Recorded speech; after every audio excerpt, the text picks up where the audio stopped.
How Russian history and the concept of smuta or turmoil sheds light on Putin and Prigozhin and the dangers of dissent. This is written on the conversation by Danica Jenkins, postdoctoral teaching research fellow, University of Sydney.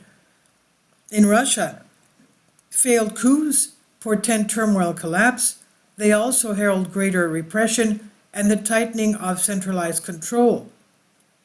This is because Russian history has swung back and forth between chaos and autocracy, which have become mutually reinforcing symptoms of the same historical condition. Russians have a word for the period of turmoil. It's called smuta. Wagner leader Prigozhin has come to symbolize a new cycle of this history taking place in Russia today, and while the fallout from his aborted mutiny in June and recent death remains uncertain, it's possible to see these events as the reverberations of centuries-old power system grinding forward into new terrain.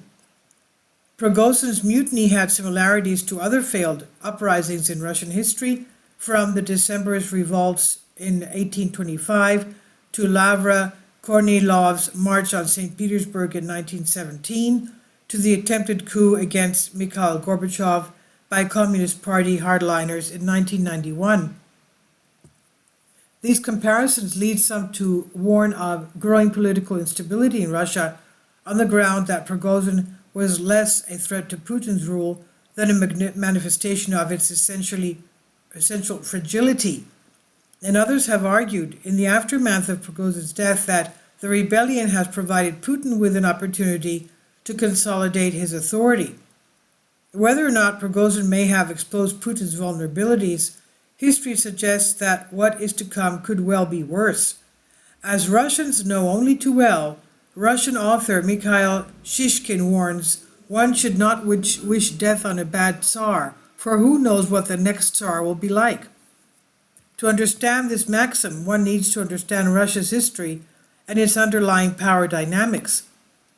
On the morning of Prigozhin's rebellion, Putin referred to the smuta in a national address, that is, turmoil.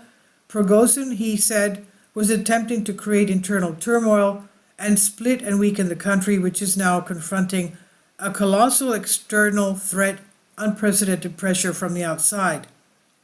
There was not a single Russian who would not have understood the fearsome double meaning of turmoil in the literal translation of smuta and the existential threat to the Russian nation it evoked. By referring to smuta, Putin was reminding Russians of the profound dangers of dissent and of his mandate to suppress it. The gathering of the lands. The origins of this historic syndrome can be traced back to Ivan IV, better known as Ivan the Terrible, who in the 16th century transformed Russia from a loosely connected group of medieval states into the foundations of a modern empire. Upon taking power in 1533, Ivan embarked on a brutal and bloody campaign to consolidate his rule over Russian territories. The campaign began under his predecessor Ivan III, Ivan the Great, and is known as the Gathering of the Lands. This is another core theme of the Russian cultural tradition. Ivan the Terrible's subjugation of rival principalities enabled his expansion eastward to the Siberian steppe, and under the guise of protecting the Orthodox lands from the Muslim and Catholic foes, he razed any site inside or outside his realm with the potential for impending independent power. Razed meaning he destroyed them. Most famously, he decimated an ancient Russian city of Novgorod, whose advanced culture and commercial vitality represented a challenge to Muscovy's hegemony. Ivan's expansionism was driven by the recognition, in the wake of the Mongol invasions and the rise of the Polish-Lithuanian Empire, that Russia's lack of natural frontiers exposed it to foreign threats. Ever since, Russian leaders have perpetuated the idea that Russia must dominate its peripheral lands as a defense act of national survival.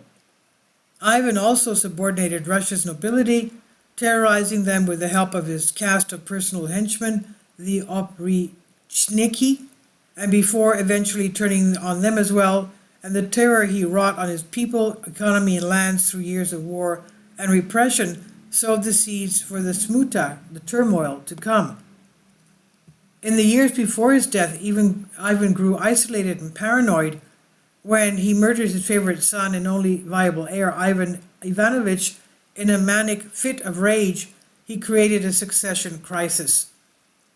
Boris Godunov, in 1825, just months before the revolt of the Decembrists against Tsar Nicholas I was suppressed, Alexander Pushkin, Russia's Shakespeare, wrote a historical play about a period of political intrigue and upheaval in Russia, similar to the one unfolding around him. Boris Godunov was inspired by a period of crisis that forms the bedrock of Russia's national mythology. At the center of the play's dramatic events is the Samozvanets, or pretender Tsar, a recurring figure in Russian history. The Samozvanets historically appears during periods of upheaval or dynastic uncertainty as a challenger to the Russian throne. In many ways, Prigozhin was a modern iteration of the Russian historical figure. Pushkin's plays tell the story of Boris Godunov, a Russian nobleman who came to power at the end of the 16th century during the time of troubles, the first period of smuta, the turmoil, a succession crisis that began in 1598 with the death of Tsar Fyodor I, the last of Russia's founding Rurikid dynasty. Fyodor's reign had been marred by his incompetence, which exacerbated the power struggles that began after the death of his father, Ivan the Terrible. When Fyodor died childless with no appointed heir, his brother-in-law Boris seized the throne, becoming Russia's first non-Rurikid Tsar. As the play implies, Boris had been plotting his ascent to power for years, and despite his desire to restore order to Russia, his reign was beset by famine, financial instability, and civil unrest. He struggled to maintain control. Even worse, rumors grew of Boris' involvement in the mysterious death of Fyodor's younger brother and heir apparent Dmitry several years earlier, fomenting doubts about Boris's legitimacy as Tsar. Amid this period of turmoil, an opportunistic young priest named Gregory Otrepiev posed as the dead Dmitry and assumed a grassroots following on the pretense of being the true Rurikid heir, garnering support from the Polish nobility, who were keen to exploit Russia factionalism. Otrepiev, who is now known by the sobriquet False Dmitry, advanced on Moscow in 1604, flanked by the Polish army and ordinary Russians compelled to fight for the man they believed to be the only legitimate Tsar. Pushkin's play ends as Boris, haggard in the face of increasing dissent, dies as a result of foul play. The smuta, the turmoil. The political crisis that followed the events depicted in Pushkin's play has become deeply embedded in the Russians' consciousness. Otrepiev was crowned Tsar Dmitry I, but his reign lasted less than a year. Over the following 8 years, a brutal struggle for sovereignty took hold. Waves of new false Dmitrys emerged, each making claims to the throne. The crown changed hands numerous times. Through a series of bloody coups, the country descended deeper into the civil war. At the height of this breakdown of central authority, the unthinkable happened. A Polish king, Sigismund III Vasa, a Catholic, occupied the Russian throne. With the shared mission finally to unite against their common foe and defend the Orthodox faith, the Russians expelled the Poles in 1612. Mikhail Romanov was crowned Tsar the following year. The smuta thus ended with the founding of a new autocratic bloodline that would rule and expand the Russian Empire for the next 300 years. From the collective trauma of his experience came the notion that questioning the political legitimacy of Russian leaders creates social strife and exposes Russia to foreign occupation. In the centuries since, this idea has coalesced into a national myth. It's been used to justify the absolutism and revanchism of Russian leaders from Tsars through the Soviet commissars and modern-day politicians. Now, the thing is, of course, we all know that Putin is not the original Putin. He probably has a lot of doppelgangers. Now, going back to this divine right, Russian Tsars were legitimized by the myth of divine right, meaning their power and authority as guardians of Holy Russia was derived from God rather than the Russian people, and this placed them beyond political accountability. Soviet leaders, outwardly atheist, exercised a similar prerogative. The General Secretary of the Communist Party was vested by the laws of history to lead Russians and their Soviet comrades along the true path to their glorious future. And this too placed Soviet leaders above political accountability. When Mikhail Gorbachev came to power in 1985, he instituted the policies of glasnost, openness, and perestroika, reconstructing, both of which introduced real politics into the Russian system. These changes gave Russians previously unthinkable levels of freedom. It created the possibility for the very first time to elect a government accountable to the people. Yet after centuries of paternalism, Russians had very little experience with democracy and civic participation. Gorbachev's reforms led to the collapse of the Soviet Union. From the ruins, Boris Yeltsin built the corrupt foundations of the current political system, and for the past 23 years under Putin, a man described by Russia's Orthodox Patriarch as God's earthly representative, the pious impetus has returned to Russian politics. Putin has made it his spiritual mission to shield Russia from the chaos of democratic and liberal freedoms. He has also invoked religion as a pretext for invading Ukraine. The roots of Russian silence? When Putin took power from Yeltsin after the Smuta of the 1990s, he was not merely a new proponent of Russia's historical syndrome, but a new symptom. He promised to restore order and stability in Russia after years of lawlessness and lawlessness, of course. All he asked for in return was unity, which in Russia is a byword for passivity and acquiescence. The backbone of Putin's enduring popular domestic support is that this restoration of order has been achieved. The fact it has come to the cost of human rights, at the cost of human rights, freedoms, and lives, was merely a small price to pay. The passivity of the Russian people often baffles the Western world, particularly the response of the war in Ukraine, which is being waged in their name. But as Sishkin writes, quiescence has been the survival strategy of Russians for centuries.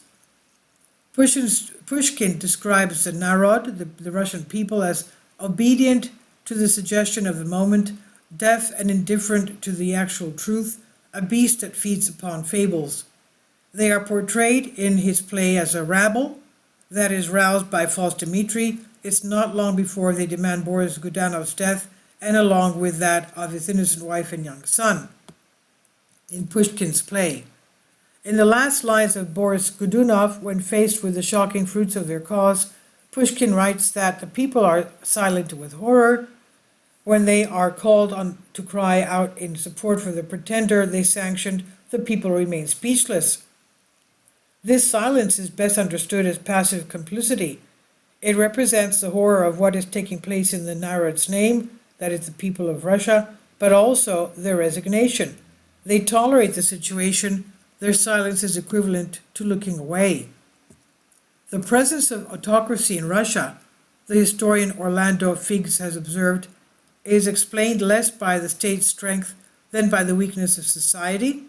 This dynamic has shaped and continued to shape the course of Russian history.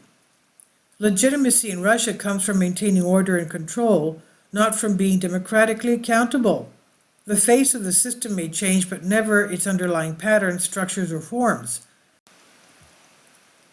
The principle of Russian power has not even remotely changed in the last 5 centuries, wrote Vladimir Sorokin 3 days after Russia invaded Ukraine in February 2022.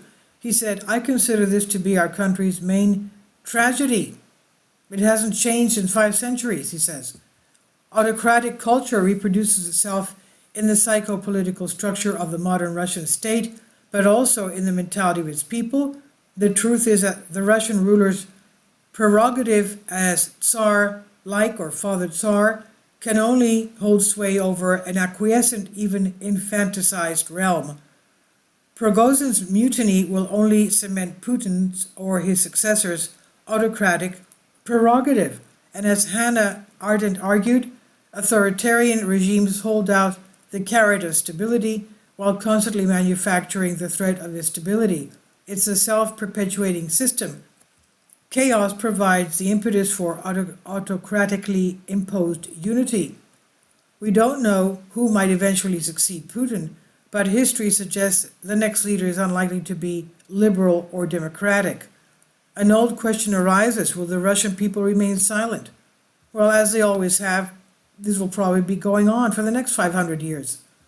And this is on The Conversation by Danica Jenkins, postdoctorate teacher and research fellow, University of Sydney. Please leave your comments and thank you for your support. Support my Patreon account. The daily posts are 5 videos daily, and they are totally different from what I have on my YouTube channel. Thank you so much for your support and that you find all my content so interesting. You'll find the Patreon account details in the description box below.